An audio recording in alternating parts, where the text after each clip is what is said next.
l'ancien réseau Strivo s'est agrandi avec Conflans HR. Donc, on a été obligé de faire un accord de substitution. On a pris le meilleur de Transdev, le meilleur de Strivo. On n'a pas déshabillé Paul pour habiller Jacques, ou l'inverse, comme vous voulez. Nous, on a essayé d'harmoniser les deux. Aujourd'hui, on a une direction, par rapport à la réunion d'hier soir, qui marche encore et qui ne sait pas ce que c'est le mot égalité. C'est-à-dire travail égal, salaire égal. Aujourd'hui, on nous dit, pour pouvoir payer vos acquis, eh ben, il va falloir que les nouveaux contrats FSO derrière, on les déshabille pour pouvoir continuer de vous payer. Nous, aujourd'hui, on ne veut pas de ça. Nous, la politique chez Force Ouvrière, c'est travail égal, salaire égal.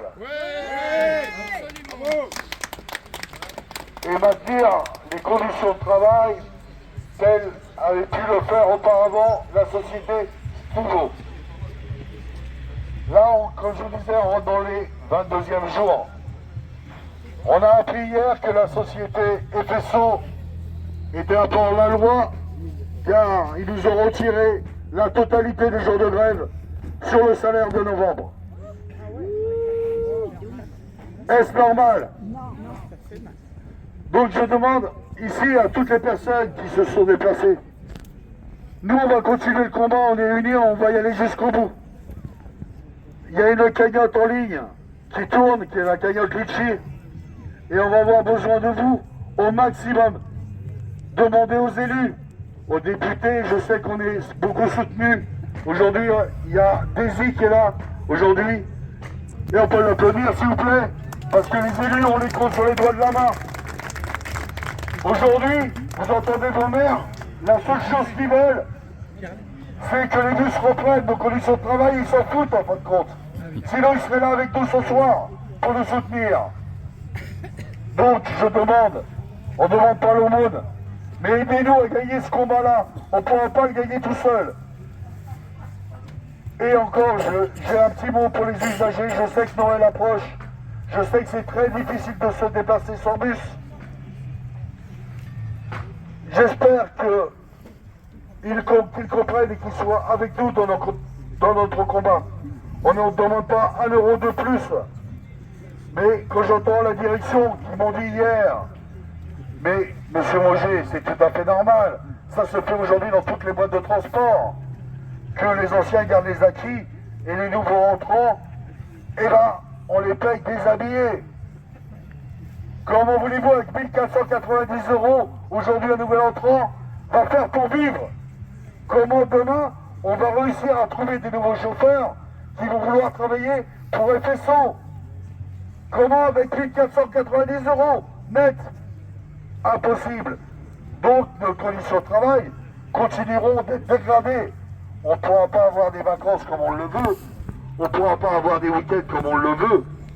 On continuera en fin de compte d'être des chiens à travailler au volant. Nous, c'est pas ça qu'on veut. Nous, on l'aime, notre métier. Avant, on venait tête haute venir travailler. Aujourd'hui, c'est plus le cas. Soit on se met en arrêt maladie parce qu'on a la limite du burn-out, ou soit on a les biceps qui pètent, les tendons qui pètent. Mais aujourd'hui, la seule chose que sait dire Madame Pécresse, c'est les 21 jours d'ITT que soi-disant aujourd'hui, on était tous cagoulés pour mettre des œufs sur la voiture de notre patron. Les seules personnes que je vois cagouler ici, c'est les agents de sécurité, c'est normal, ils sont dehors depuis 12 heures d'affilée. Mais on n'est pas des terroristes. C'est pas le Kalachnikov que j'ai dans la main. C'est un mégaphone. Donc s'il vous plaît, arrêtons de parler des 21 jours d'ITT de notre directeur, mais surtout, laissez-nous dignes, travailler dans notre métier avec un salaire décent et des conditions de travail décentes. Travail égal, salaire égal. Travail égal, salaire égal. Tout à fait, François. C'est le mot d'aujourd'hui. Résistance. Résistance. Allez, Non. Vous m'entendez? m'entendez? Non. Ah. Oui. Bien. Ça fait exactement 2 mois que nous avons été, en tant qu'association de défense des usagers et des consommateurs à FOP,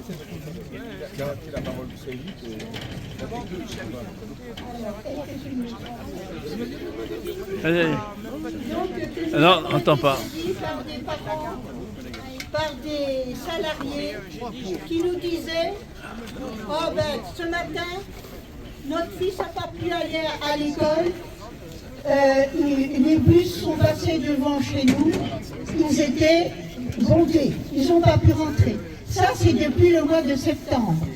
Donc nous avons été saisis et nous avons pris contact avec les conducteurs et ils nous ont raconté dans quelles conditions absolument scandaleuses, depuis la mise sur pied de la société FSO,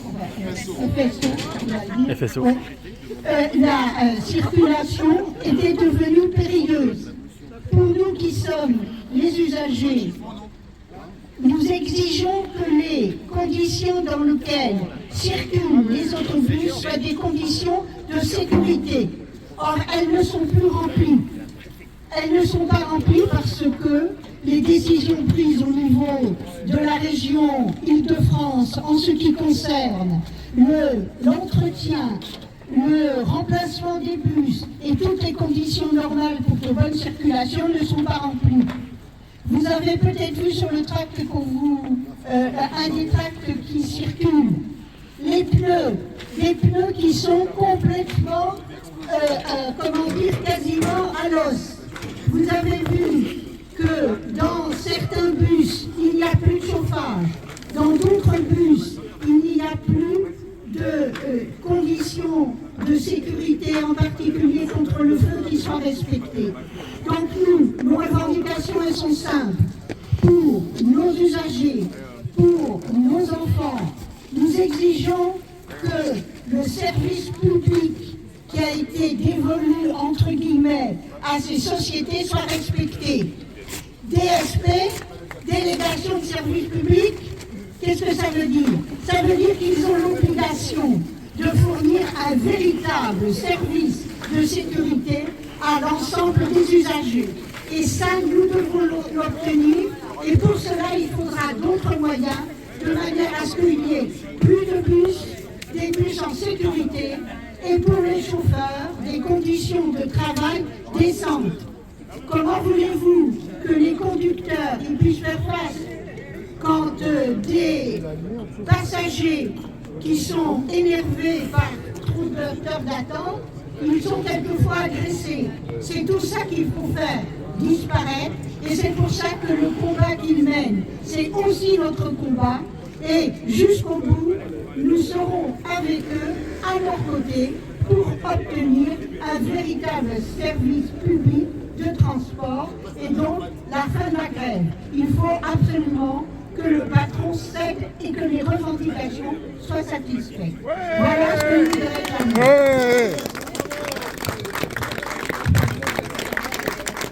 Bonjour, je suis membre de la CGT.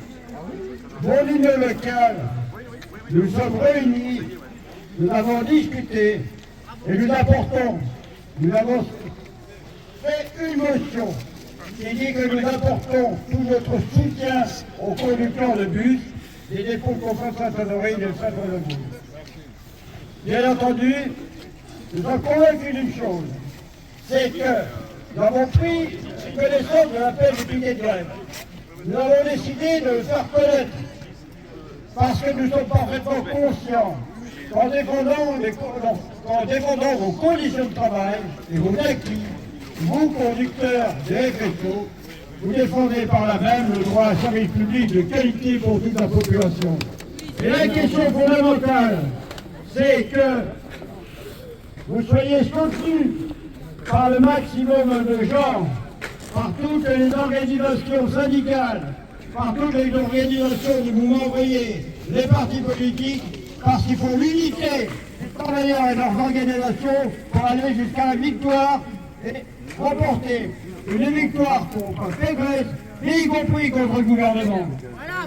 Alors, la proposition qui pourrait être faite, qui devrait être faite à son programme, moi, c'est une proposition que je fais ici. Peut-être qu'on pourra en faire d'autres. C'est que, ici, à partir d'ici, les décisions qui sont prises, vous allez à demander à être reçu par le préfet du Val-d'Oise, qui est le représentant de l'État dans le département, qui est le représentant du gouvernement, et d'exiger qu'en fin de compte, l'intégralité des revendications que vous avez déposées soit satisfaite. Et je pense que maintenant, c'est ça qui est l'ordre du jour, avec un appel à l'ensemble de la population, un appel à l'ensemble des travailleurs, un appel à l'ensemble des organisations syndicales, à l'ensemble des partis politiques qui se réclament de la classe ouvrière et de la démocratie. Bravo.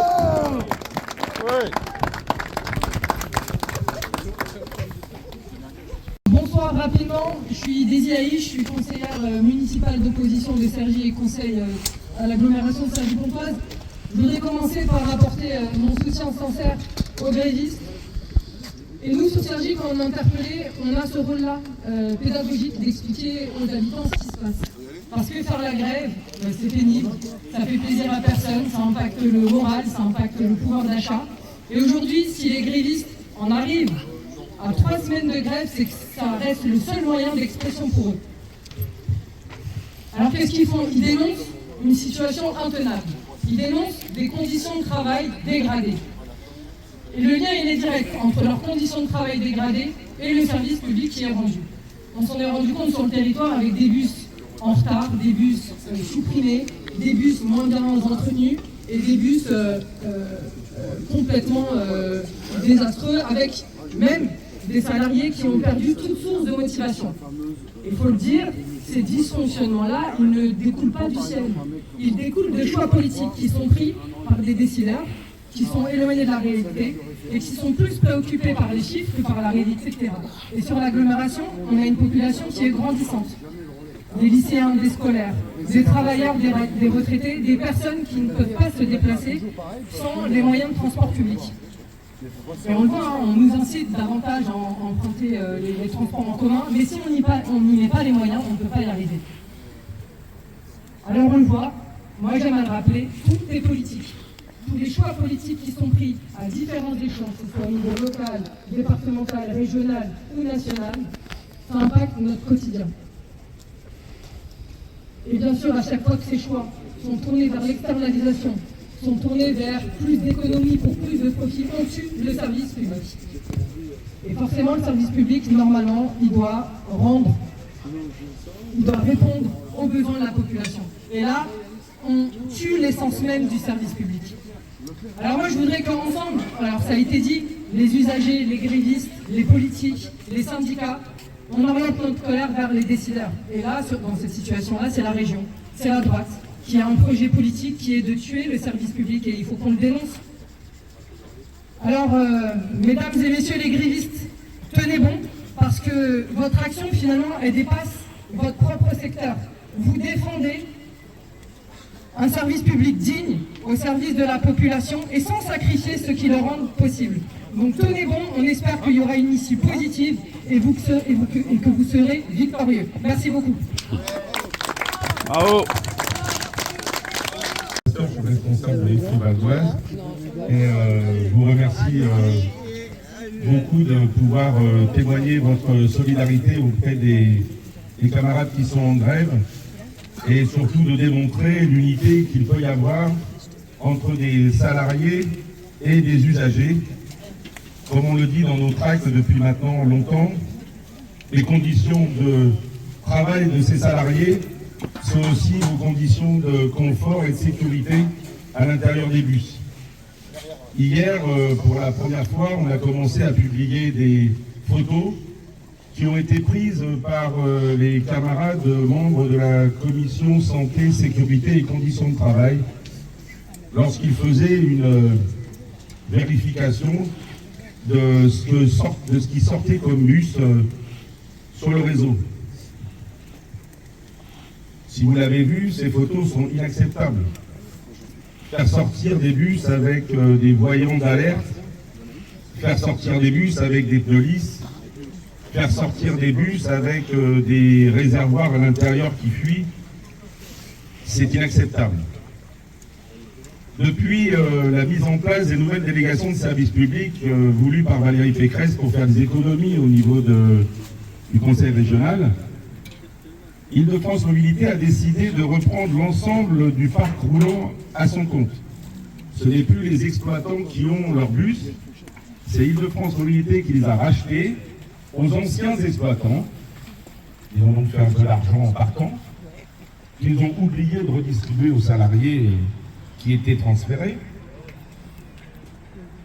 Et donc, comme je disais depuis quelques jours, enfin quelques interventions auprès de tel ou tel, sur la question de la sécurité qui n'a rien à voir avec la question du personnel, de deux choses l'une. Soit Île-de-France Mobilité ne donne pas assez d'argent aux exploitants pour entretenir les bus, auquel cas Valérie Pécresse, il faut qu'elle mette la main à la poche, au lieu de dire des conneries à la tribune du conseil régional. Autrement, ça veut dire que Île-de-France Mobilité donne ce qu'il faut à ses exploitants, ici la Croix-Savac FSO, et c'est la Croix-Savac FSO qui se fait de la marge. Qui se fait de la marge sur la sécurité qui est due aux salariés et aux voyageurs. Parce que les voyageurs sont intéressés à avoir de la sécurité à l'intérieur parce qu'ils n'ont pas envie de cramer dans le bus, mais le chauffeur, il n'a pas envie de cramer dans le bus non plus. Donc, au niveau de la partie transport et matériel roulant, c'est l'intervention directe de Île-de-France Mobilité.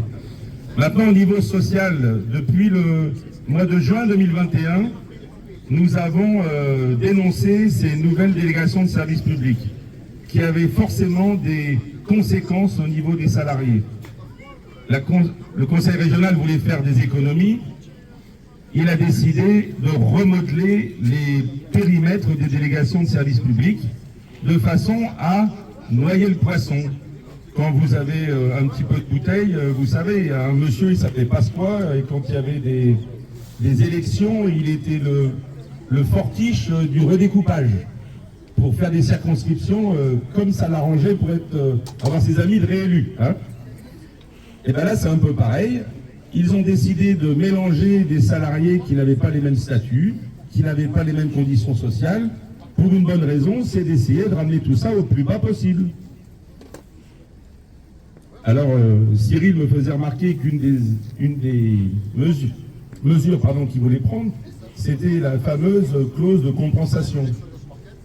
Et là, dans cette question-là, on est dans un régime d'individualisation des salaires. C'est-à-dire qu'on dit personne ne perdra d'argent. Oui, il perdra d'argent sur l'année précédente.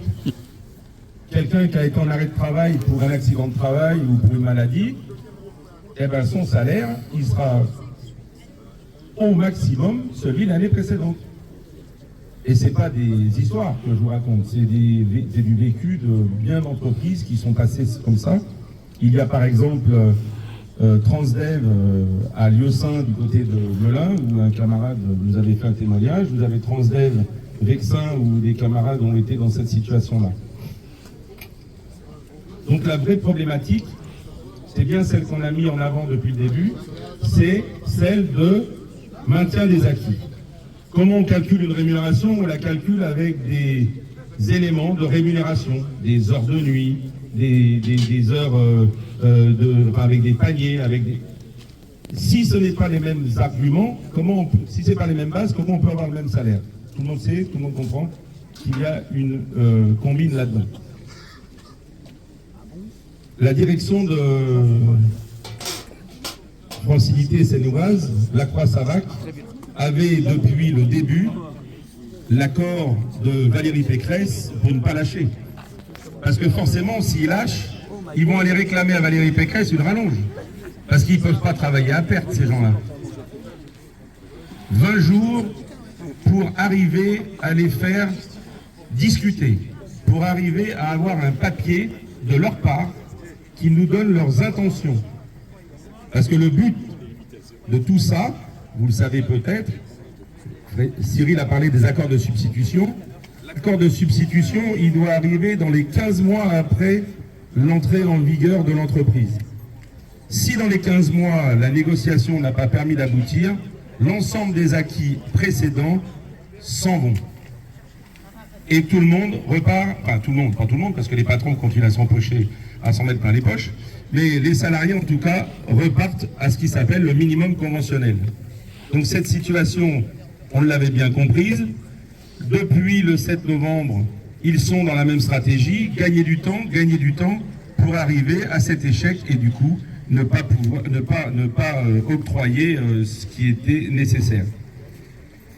Il a fallu la détermination de ces salariés pendant 20 jours pour que, la détermination des salariés et aussi votre soutien, parce que des reportages sur la grève de Cergy Pontoise Confluence, il y en a eu beaucoup dans la presse, dans les médias, France 2, France 3, BFM, ils sont tous venus, le Parisien, bien sûr, je ne vais pas faire de jaloux pour si des fois ils sont là, la Gazette et compagnie, RGB, à aucun moment, ils n'ont pu réussir à collecter des témoignages d'usagers qui pouvaient être dans un comportement d'otages, comme on aime dire dans les médias. Hein. On est des otages. Bon. Ils n'ont pas réussi, pourquoi? Parce que depuis le mois de janvier 2024, c'est le bordel. Depuis janvier 2024, ils ont exploité ce réseau comme des amateurs. Ils ont exploité ce réseau en faisant que les gens sont complètement démunis pour aller au travail, pour aller à leur train, pour faire des déplacements dans l'agglomération. C'est ce désastre qu'ils ont organisé qui amène à cette solidarité. Parce que tout le monde a conscience que même si la grève s'arrêtait, ça serait encore le bordel. Parce qu'ils ne changeraient pas. Ils n'auraient pas plus envie de mettre les moyens pour le matériel, pas plus les moyens pour les effectifs. Donc, depuis 3 jours maintenant, la direction daigne commencer à sortir ces petits papiers. Ah, ils sont pas formidables, hein, ça c'est évident, hein, ils sont loin du compte. Hein. Mais en tout cas, ils dévoilent leur jeu. Dévoiler leur jeu, c'est par exemple faire croire à des salariés qui ont été recrutés par la Stivo en décembre dernier, à qui on a présenté tout un tas d'éléments de leur futur travail, mais qu'on a bien fait attention, on a bien pris la précaution de ne les embaucher que le 2 janvier. Voilà. Il y a une petite différence, c'est qu'ils l'ont dans le baba. Ça ne les a pas empêchés, depuis le mois de janvier, de promettre à ces gens-là que non, vous inquiétez pas, tout ira bien, tout ira bien. Et la vérité des prix, c'est pas le certain. La vérité des prix, c'est que oui, ils veulent que les nouveaux embauchés de FSO à partir du 2 janvier, ils soient au ras des pâquerettes. Et c'est ce qu'on a dénoncé hier auprès de la direction. À travail égal, salaire égal, il n'y a pas une seule condition pour accepter le contraire. Donc, on peut se satisfaire que la direction ait accepté de négocier. On peut même regretter que le préfet dont parlait le camarade de la CGT avant n'ait pas pris les mesures pour que ces négociations aient lieu plus tôt, parce que depuis le mois de septembre, ils sont informés. Il y a eu les droits d'alerte sur les fameuses photos que je vous ai parlé. Il y a eu une alarme sociale, il y a eu le préavis de grève, et la direction, de façon tout à fait illégale, n'a pas respecté le code du travail, a refusé de négocier, ce qui est totalement interdit. Donc aujourd'hui, les hors-la-loi, c'est eux, et aujourd'hui, la mobilisation va nous permettre de gagner ce maintien des acquis.